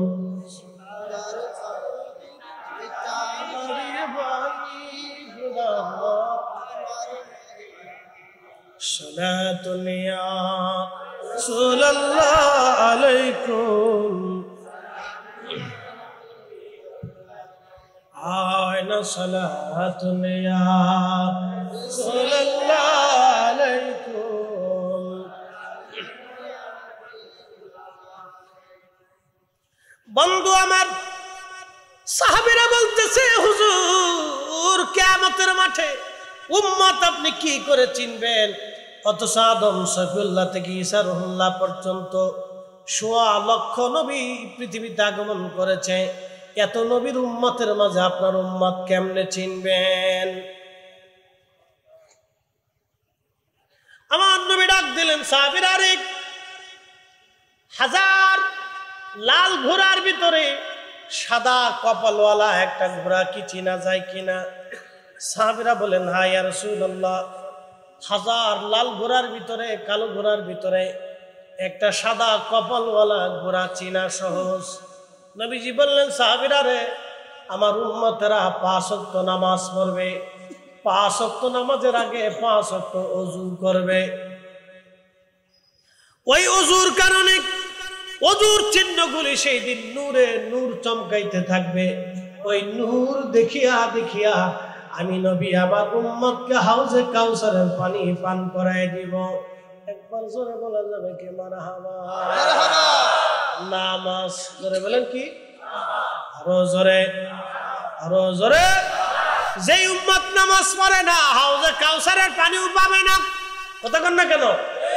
যেই উম্মত নামাজ পড়ে না, ওযু করে না, হাউজে কাউসারের পানি পাবে না। আরো এক প্রকারের উম্মত হাউজে কাউসারের পানি পাবে না। তারা কারা? আল্লাহ রাসূল বলতেছেন ওই হাউজে কাউসারের পানি আমি যখন পিলাইতে থাকবো তখন একদল উম্মত দৌড়ে আসবে পানি পান করানোর জন্য। ঠিক তাদের মাঝে এবং আমার মাঝে ফেরেশতারা পর্দা ফেলে দিবে, ব্যারিকেড দিয়ে ফেলবে। তখন আমি নবী বলবো আমার উম্মতি উম্মতি, এরা আমার উম্মত, আমার উম্মত, ফেরেশতারা আমার উম্মত, তোমরা পর্দা ছেড়ে দাও। ফেরেশতারা বলবে ইয়া রাসূলুল্লাহ, আপনার ইন্তেকালের পরে আপনি জানেন না এরা নিত্য নতুন মতবাদ চালু করছিল, আপনার শাফায়াতকে অস্বীকার করছিল, আপনার শানকে ছোট করে দেখেছিল, আপনার ইজ্জতকে হীন করেছিল, আপনার এই যাহা আপনি এবং সাহাবে কিরাম যে বিশ্বাসে ছিলেন না, নিত্য নতুন মতবাদ আকীদা তারা প্রচার প্রসার করেছিল। ইয়া রাসূলুল্লাহ, তারা নতুন নতুন বেদাতি আকীদা অর্থাৎ বেদাতি দল, আহলে সুন্নাত ওয়াল জামাত ব্যতীত পৃথিবীতে যত দল আছে 72 ফেরকা, সব ফেরকা বেদাতি বেদাতি বেদাতি। জোরে বলেন কি ফেরকা? জোরে বলেন, জোরে জোরে জোরে। মিলাদ পড়লে বেদাতি হয় না, বদ আকীদার জন্য বেদাতি হয়। আল বেদাতু ফিল ইতিকাদ, তারা আকীদাগত বেদাতি, আকীদাগত বেদাতি, আকীদাগত বেদাতি। আল্লাহর নবী বললেন আমার উম্মত ঠিক তখনই আমি বলবো সুকান সুকান, দুরহ দুরহ লিমান গায়রা বাদি, আমার পরে তোরা নতুন নিত্য নতুন মতবাদ চালু করেছিলি, বেদাতির দল সরে যা সরে যা। আজকে তোদের এখানে হাউজে কাউসারের পানি জায়গা হবে না। তারা হাসরের মাঠের এক কোণায় মন বেজার করে বসে থাকবে, মন বেজার করে বসে থাকবে। তাসওয়াদু উজুহুম, তাদের চেহারা দেখলে বোঝা যাবে তারা জাহান্নামী, মলিন হয়ে বসে থাকবে, মলিন হয়ে বসে থাকবে। ইবনে আব্বাস কোরআনের আয়াতের তাফসীর করতে যায় বলেন অহুম আহলুল বেদাতি, তারা বেদাতি দল, অল গুমরা, তারা গুমরাহি দল, তারা নতুন নতুন আকীদা প্রচার প্রসার করেছিল, নিত্য নতুন মতবাদ চালু করেছিল। এই জন্য আহলে সুন্নাত ওয়াল জামাতের আকীদার বাহিরে পৃথিবীতে যত আকীদা আছে সব বেদাতি। আহলে সুন্নাত ওয়াল জামাতের মতবাদের বাহিরে পৃথিবীতে যত মতবাদ আছে সব মতবাদ বেদাতি বেদাতি বেদাতি। একমাত্র আহলে সুন্নাত ওয়াল জামাতি জান্নাতি। একসাথে বলা যাবে না আল্লাহু আকবার? না না, হাত উঁচু করে বলেন আল্লাহু আকবার। জীবনের শেষ সময় পর্যন্ত আহলে সুন্নাত ওয়াল জামাতের দামনকে দাঁত দিয়ে কামড় দিয়ে ধরে রাখতে হবে। কথা বলেন ঠিক না বেঠিক?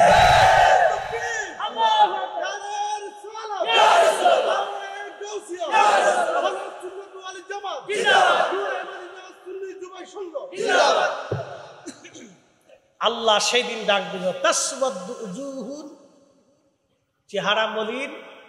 ফাআম্মাল্লাযীনা আসওয়াদ্দাত উজুহুহুম, এরে তোমাদের চেহারা মলিন কেন? কিসের জন্য তোমাদের চেহারা মলিন? আমি কোরআনের ভাষায় বলতেছি, আমার ভাষায় না। ফাআম্মাল্লাযীনা আসওয়াদ্দাত উজুহুহুম, তোমাদের চেহারা মলিন কেন? কিসের জন্য আজকে মলিন হয়ে বসে আছিস, মন খারাপ করে বসে আছিস? কারণ কি? আকাফারতুম বাদা ঈমানিকুম, তোরা ঈমান আনার পরে আমার বেঈমান হইছিলি। ঈমান আনার পরে বেঈমান হইছিলি। প্রশ্ন রাখবেন মুহরিদে হুজুর, ঈমান আনার পরে বেঈমান কেমনে হয়? আমাদের দেশে একদল আছে এইভাবে নামাজ পড়ে আমিন, আছে না? আমাদের দেশি এদের ভিতরে 19 দল। কয় দল? জোরে বলে। এই গ্রুপের ভিতরে কত দল? 19 দল হয়েছে। 19 দল, একটা আরেকটার গুতায়, আরেকটা আরেকটার গুতায়। 19 দল। হেরা আবার নাম দিছে আমরা বিরাট বলো হক্কানি। 19 দল। আমিন। এই দলের আকীদা হচ্ছে আল্লাহ আকার। এই দলের আকীদা হচ্ছে মুহাম্মদ রাসূলুল্লাহ কিয়ামতের ময়দানে নিরূপণ, তিনার কিচ্ছু করার ক্ষমতা নেই। একসাথে একসাথে বলেন, একসাথে জোরে বলেন বেদাতি। জোরে বলেন, আরো জোরে, আরো জোরে। বেদাতি চিনে দিয়ে যায় ওরা। আমরা কই বেদাতি? আমরা বেদাতি না, ওরা কি? জোরে বলেন কি? আরো জোরে বলেন কি? তো নিকৃষ্ট বেদাত, আল বেদাতু ফিল ইতিকাদ, আকীদাগত বেদাতি, মারাত্মক বেদাতি। কোরআন বলতেছে ওয়া মিনাল লাইলি ফাতাহাজ্জাদ বিহি নাফিলাতাল লাক। প্রিয় নবীজি, তাহাজ্জুদ নামাজ আপনি আদায় করেন, তাহাজ্জুদ কাজা করেন না। ইয়া রাসূলুল্লাহ, আশা,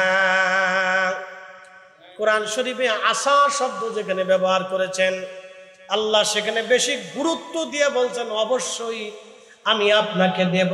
অনেকেই ব্যাখ্যা করে সম্ভবত, কোন সম্ভবত শব্দ হবে না। ইমাম ইবনে কাসির তাফসীর ইবনে কাসিরের মধ্যে লিখেছেন কোরআনে আল্লাহ যেখানে আশা শব্দ ব্যবহার করেছেন সেখানে আল্লাহ বিরাট বড় গুরুত্ব দিয়ে বলেছেন অবশ্যই আমি আল্লাহ আপনাকে দিব। আশা আইয়াবআসাকা রাব্বুকা মাকামাম মাহমুদা। একবার জোরে বলা যাবে কি ইয়া রাসূলুল্লাহ, ইয়া রাসূলুল্লাহ, ইয়া হাবিবাল্লাহ, ইয়া রাসূলুল্লাহ, ইয়া আমার মৌত নিদান কালে থাকি নবীজি আমার শিয়রে, করিব চুম্বন কদম ধরিয়া, ইয়া রাসূলুল্লাহ, ইয়া হাবিবাল্লাহ, ইয়া রাসূলুল্লাহ, ইয়া মাতা পিতা যাহাদের অন্ধকার কবরে, দেখি নবীজি মায়াবী নজরে, তরায়া লইও হাসর মাজারে, তরায়া লইও হাসর মাজারে, ইয়া রাসূলুল্লাহ, ইয়া হাবিবাল্লাহ, ইয়া রাসূলুল্লাহ। আল্লাহ ডাক দেখে, হাবিব অবশ্যই আমি আপনাকে সর্বোচ্চ মাকাম না বেঠে। আমরা বেদাতি না হেরা বেদাতি? বেদাতি। জোরে বলেন কি? আরো জোরে। জোর হয় না কেন? জোরসে বলো। আরো জোরে। বেদাতি। فَأَمَّا اسْوَدَّتْ وُجُوهُهُمْ أَكَفَرْتُمْ بَعْدَ إِيمَانِكُمْ। ঈমান আনার পরে তোরা বেঈমান হয়েছিলি, দূর হয়ে যা, দূর হয়ে যা।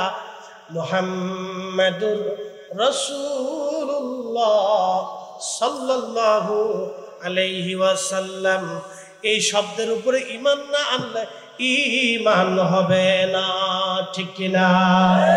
যদি মুহাম্মদকে রাসূলুল্লাহ মেনে নেন, তাহলে মুহাম্মদ সাল্লাল্লাহু আলাইহি ওয়াসাল্লামের কিয়ামতের ময়দানে আল্লাহ নবী যেই মর্যাদা দিয়েছিলেন নবীকে আল্লাহ, সেই মর্যাদা আপনাকে বিনা বাক্যে বিনা শর্তে আপনাকে মেনে নেওয়ার নাম হলো মুহাম্মাদুর রাসূলুল্লাহর উপরে ঈমান আনা।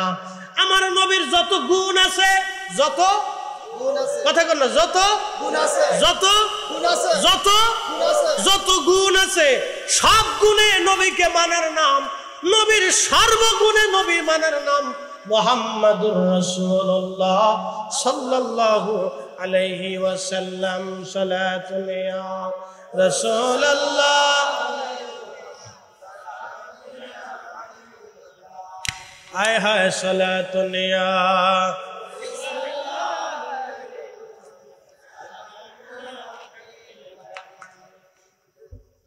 আপনাদের বুঝতে কোনো অসুবিধা হচ্ছে? আমি আপনাদেরকে বুঝাই দিলাম। তাহলে আমরা বেদাতি না হেরা বেদাতি? বেদাতি হলে কি হবে সেটা আল্লাহ কোরআনে বলে দিচ্ছে। ফাযুকুল আযাবা বিমা কুনতুম তাকফুরুন।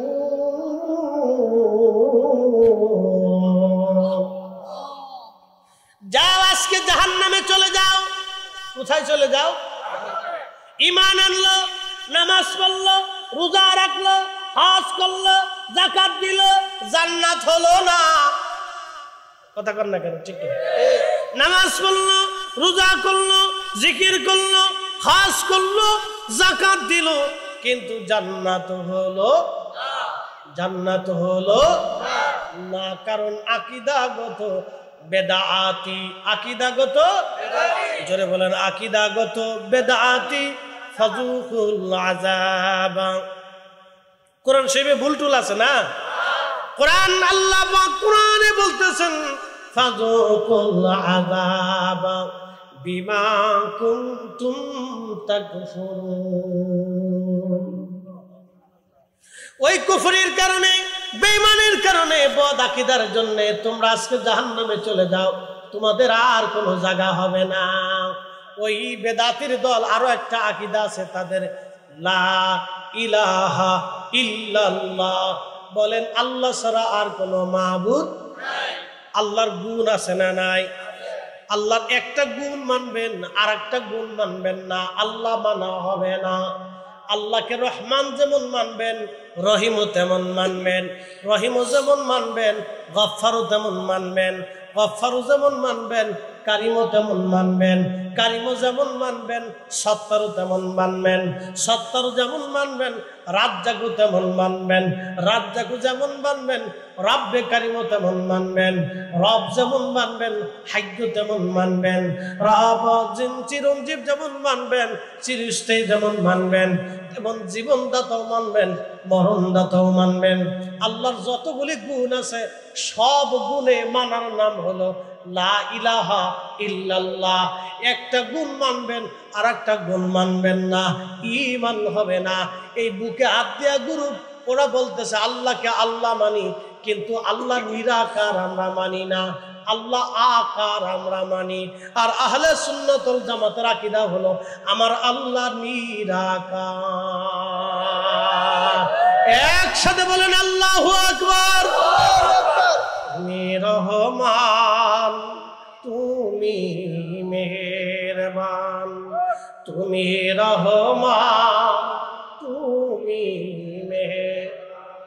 অন্ধ গাহে না শুধু তোমারি গুণগান, বলেন অন্ধ গাহে না শুধু তোমারি গুণগান, বুঝেও বুঝে না তবু শান, তুমি রহমান, তুমি মেহেরবান।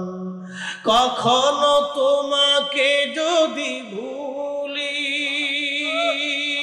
হেদায়েতের আলো জেলে নিয় কাছে তুলি, ঠাই দিও প্রিয়তম, ঠাই দিও প্রিয়তম, ওগো মহিয়ান, তুমি রহমান, তুমি মেহেরবান, বলেন তুমি রহমান, তুমি মেহেরবান। এখন আপনাদেরকে একটু পরিসংখ্যান দিয়ে বুঝাই, মনোযোগ দেন। আল্লাহ আকার না নিরাকার? যারা বুকে হাত দিয়ে আমাদের দেশে নামাজ পড়ে ওদের আকীদা হচ্ছে আল্লাহ আকার। এখন আপনাকে বুঝাই আল্লাহ আকার নিরাকার কেমনে বুঝবেন। সূরা ইখলাসে আল্লাহ তার পরিচয় দিয়েছে, কুল হুয়াল্লাহু আহাদ আল্লাহুস সামাদ। অ্যাটেনশন, কুল হুয়াল্লাহু আহাদ।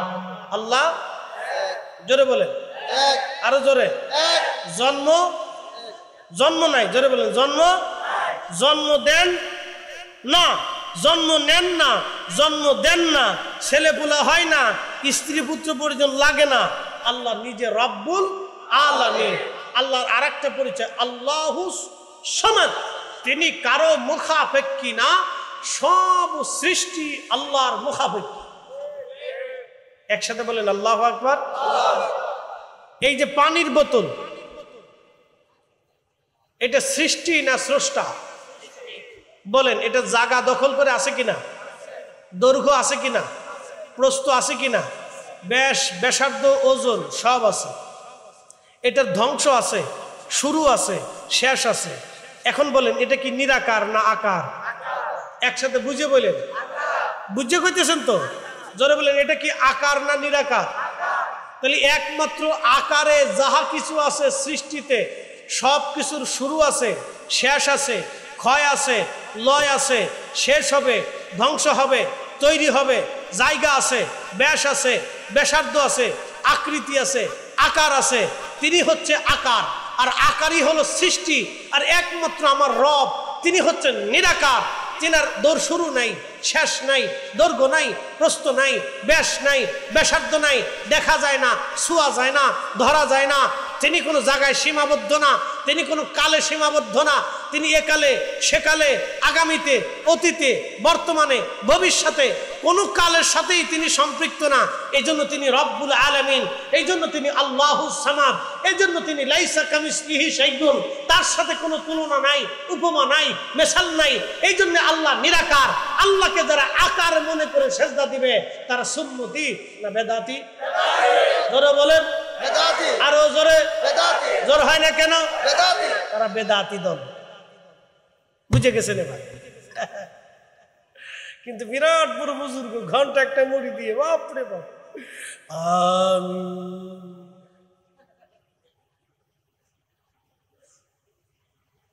আপনাকে বুঝে তারপরে কবরে যেতে হবে, ঈমান নিয়ে কবরে যেতে হবে। ঈমান বিহীন কবরে গেলে সর্বনাশ হবে। এই জন্য আহলে সুন্নাত ওয়াল জামাতের কোনো বিকল্প নেই। কথা বলেন ঠিক না বেঠিক? প্রিয় উপস্থিতি, এই জন্য আপনাকে শানে রাসালাতের উপরে ঈমান যদি গুস্তাখি যদি হয়ে যায়, বেয়াদবি হয়, কিয়ামতের মাঠ আপনার জন্য ভয়াবহ হবে, বড় কঠিন হবে। সেই দিন রাসূল কারীমের দরজায় আপনার জায়গা হবে না। আল্লাহর নবী তারায় দিবে, দূর হ বেদাতির দল, দূর হয়ে যা বেদাতির দল, বেদাতির দল দূর হয়ে যা, আজকে তোর জায়গা হবে না। মনোযোগ দিয়ে কথাগুলি শুনে যাবেন বাবাজি। বাঁশখালীর মুসলমান, যদিও নাম বাঁশখালী কিন্তু কোনো বাস নাই। বাস আছে? আমাদের ফরিদপুরে একটা জায়গার নাম মধুখালী কিন্তু মধু নাই, আর একটা জায়গার নাম বোয়ালমারি কিন্তু বোয়াল নাই। আমার ফরিদপুরে এক এলাকার নাম মধুখালী, মধু নাই। এক জায়গার নাম বোয়ালমারি, বোয়াল নাই। আর এক জায়গার নাম ভাঙ্গা, জীবনে কোনোদিন জোড়া লাগে নাই। এটার নাম বাঁশখালী কিন্তু বাস নাই, সমুদ্রের পার। বাঁশখালীর মুসলমান, মনোযোগের সাথে কথাগুলি শুনবেন। কিয়ামতের ময়দানে বান্দা যদি আল্লাহর দরজা থেকে বিতাড়িত হয়ে যায়, ধরেন পাপ হয়ে গেছে আপনার, অনেক গুনাহ করে ফেলছেন, আল্লাহর দরবারে আপনি আসামি হয়ে গেছেন। হ্যাঁ, সত্যই তো, আমরা কিন্তু সবাই আল্লাহর দরবারে আসামি। আমরা সবাই কি আসামি? পাপী না নিষ্পাপ? আমরা সবাই পাপী, শ্রোতা বক্তা সবাই কি পাপী। শুধু পাপ না, অনেক বড় বড় পাপ আমরা করি, হাসতে হাসতে মিথ্যা বলি। কথা ঠিক কিনা? বাদাম কিনতে গেছে পোলাপানে, বাদামালের জিগায়, বাদামালা বাদামের দাম কত? কয় 100 গ্রাম 25 টাকা। তো মাপো, কত মাপবো? 250 গ্রাম মাপো। 3-4 জন বন্ধু মিলে 250 গ্রাম বাদাম খাইতে যাইয়া ওই বাদামালা বাদাম মাপতে মাপতে এই পাশে 25 গ্রাম টিপটি টিপটি খাই ফেলেছে। আচ্ছা, বাকি 25 গ্রাম যে টিপে টিপে খেয়ে ফেললো, এটা সুন্নত না মুস্তাহাব? একসাথে বলেন। এইটাকে যদি হারাম মনে করে থাকেন, কারণ আপনার হৃদয়ের দলিলে বলতেছে এটা অন্যায়, এটা ন্যায় হয় নাই, এটা কাজ ভালো না, কারণ আমি তোর অনুমতি ছাড়া আমি তোর বাদাম খেয়ে ফেলে দিয়েছি, এটা অন্যায় হয়েছে।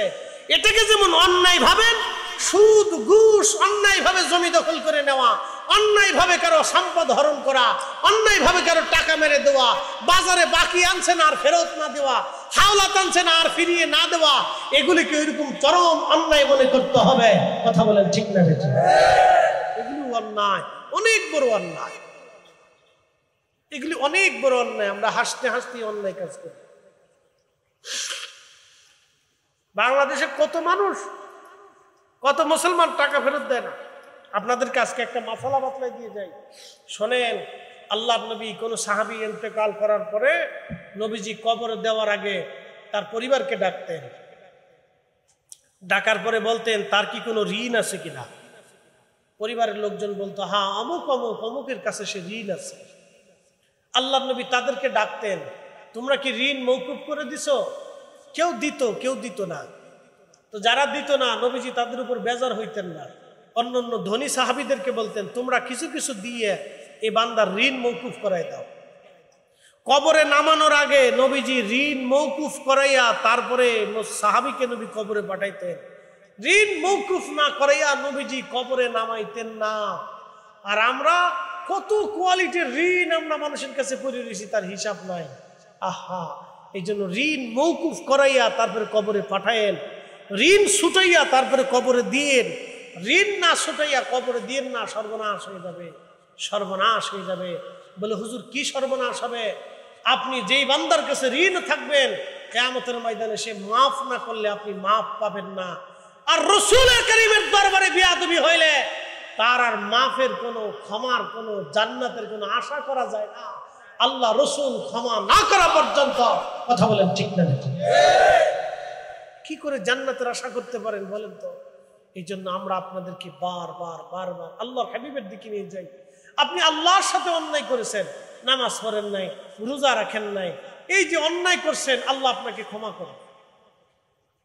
আল্লাহ অবশ্যই ক্ষমা করবে, আল্লাহ ওয়াদা করছে। কুল ইয়া ইবাদি আল্লাযীনা আসরাফু আলা আনফুসিহিম, এ বান্দা তুমি তোমার নফসের সাথে যত বড় অন্যায় করো, যত বড় গুনাহ করে ফেলো, লা তাকনাতু মির রাহমাতিল্লাহ, আমার রহমত থেকে তুমি নিরাশ হয়ে যায় না। ইন্নাল্লাহা ইয়াগফিরুয যুনুবা জামিআ, নিশ্চয় অবশ্যই আমি রব তোমার জিন্দেগীর সব গুনাহগুলিকে মাফ করে দেব। আরো জোরে জোরে জোরে জোরে জোরে। কিন্তু বান্দার টাকা মেরে খেয়েছেন, এই বান্দা মাফ না করা পর্যন্ত আল্লাহ মাফ করবে। এই জন্য আল্লাহ রসুল ঋণ মওকুফ করাইয়া তারপরে কবরে পাঠাইতে।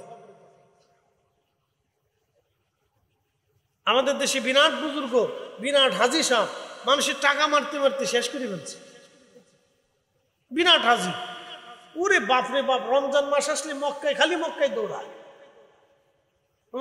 ঢাকাতে এরকম বহু হাজি পাওয়া যায়, জুব্বা সাদা, পাঞ্জাবি সাদা, টুপি সাদা, সারা জিন্দিগি অকাম করছে। মানুষের টাকা মেরিয়ে, জমি দখল করিয়ে, বাড়ি দখল করিয়ে, বিল্ডিং দখল করিয়ে কোটি কোটি টাকার মালিক হয়েছে, খালি মক্কায় দৌড়ায়। শয়তানে হাসে আর চাচা, যতই দৌড়াইস কাজ হবে না, তোর রক্তের ভিতরে হারাম ঢুকাই দিছি, তুই যা খাস সব পরের টাকা, তুই যা পড়িস সব পরের টাকা, তোর যাই নামাজও অন্যের টাকা, তোর জুব্বা অন্যের টাকা, তোর মাথার টুপি অন্যের টাকা, তোর পানিটাও অন্যের টাকা, তোর ভাতও অন্যের টাকা, তোর ওই তরকারি অন্যের টাকা, তুই যা খাইছিস সব হারাম খাইছিস, তোর রক্ত হারাম, তোর গোশত হারাম, তোর ওই মাথার ব্রেন হারাম, তোর শরীরে যা আছে সব হারাম।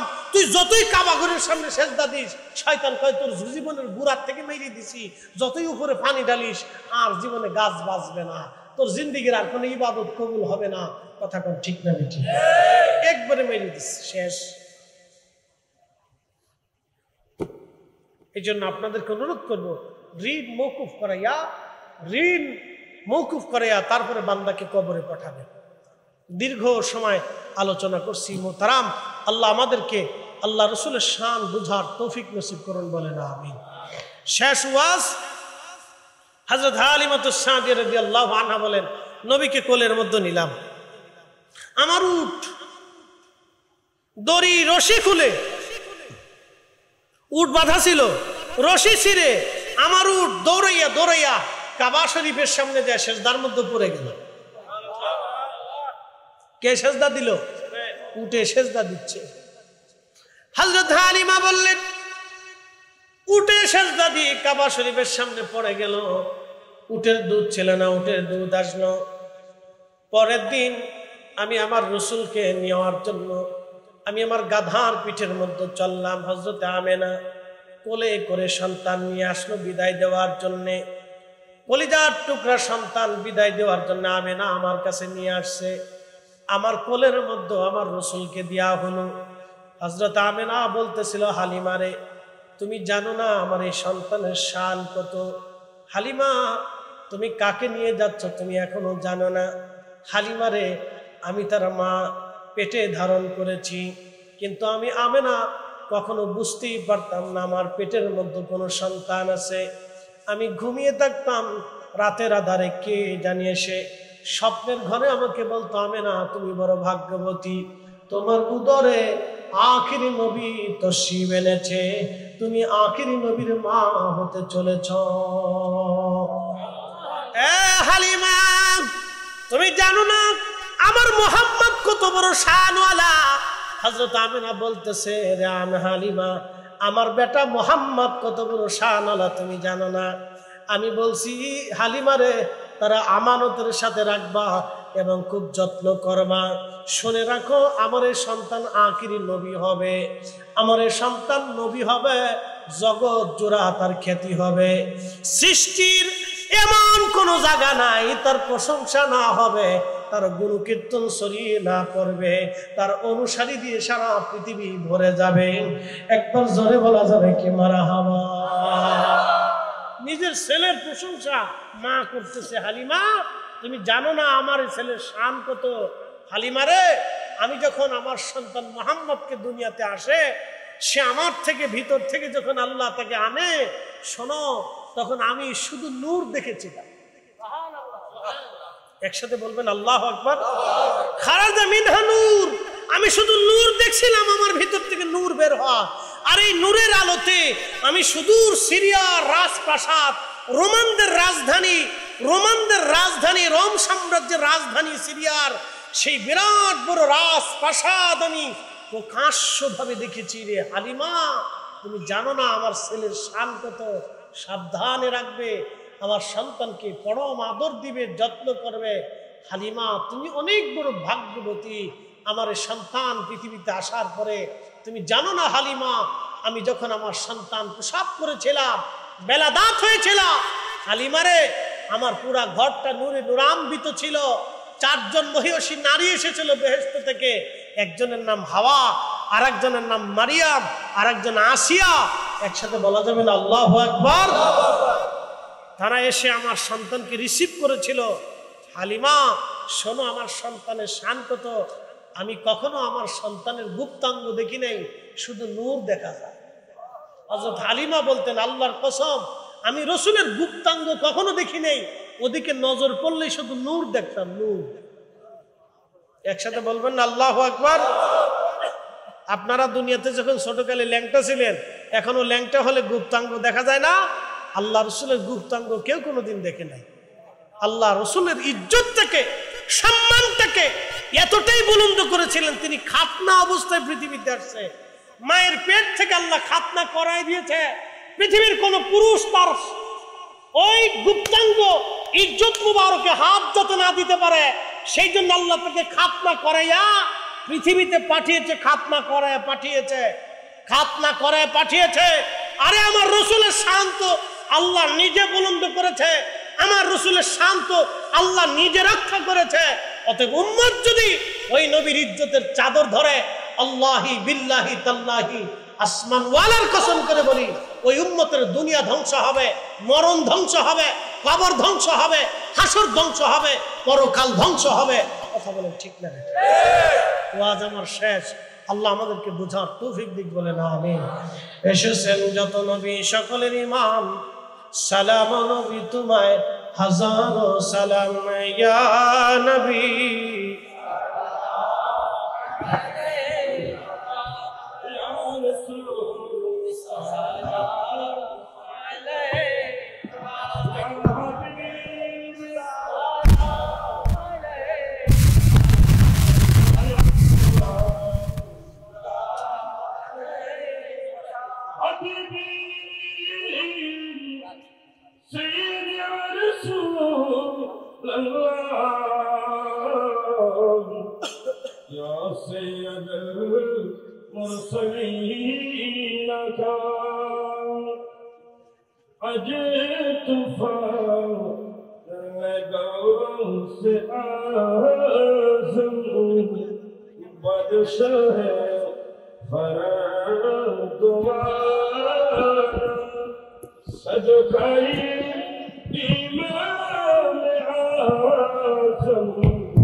নবে আপনাকে শিওর